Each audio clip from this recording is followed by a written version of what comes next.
Preview. PUC certificate थिले केउठो पाइबे green sticker आपण जानिथिबे सरकार को सूचना अनुसार एबे सबु गाड़ी रे लागिबो ग्रीन स्टिकर हेले ग्रीन स्टिकर आपण को किए देबो आपण काहाठु नै निज गाड़ी रे लगाइबे वीडियो रे जानिबा एहा छडा पीयूसी सर्टिफिकेट कडाकोडी जांच हेबार थला फेब्रुआरी 1 रु याकू सरकार घुचाई देछंती आउ एक मास जाके एप्रिल 1 रु कडाकोडी जांच वीडियो रे संपूर्ण अपडेट जानिबा ता पूर्वरो वीडियो को लाइक करंतु सब्सक्राइब करना थिले एबे सब्सक्राइब करी पाखर थिबा बेल आइकन को दबाइ दियंतु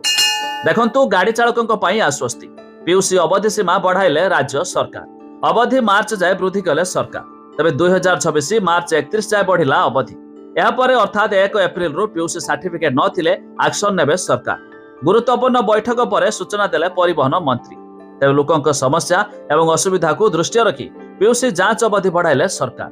तबे फेब्रुआरी परिवर्ते मार्च 31 जाए समय देले सरकार मार्च 31 सुधा प्रदूषण प्रमाणपत्र कराइ नेबाकू कहले परिवहन मंत्री तेबे एप्रिल 1 रु प्रदूषण जांच कड़ाकड़ी करने निर्देश देले मंत्री तेबे परिवहन मंत्री बासभवन में बसिथिबा बैठक रे निष्पत्ति होइछि तेबे परिवहन मंत्री सचिव एवं वरिष्ठ अधिकारी को नै बसिथिबा बैठक रे निष्पत्ति निया जाइछि तेबे प्रदूषण सर्टिफिकेट मिलिले गाड़ी रे लागिबो ग्रीन स्टिकर परिवहन मंत्री विभूति भूषण जेना घोषणा तेबे प्रदूषण प्रमाणपत्र मिलिले तुरंत लागिबो ग्रीन स्टिकर परिवहन विभाग पक्षरु एही स्टिकर जुगाई दियाजिबो तेबे प्रदूषण प्रमाणपत्र नथिले हेबो कार्यानुष्ठान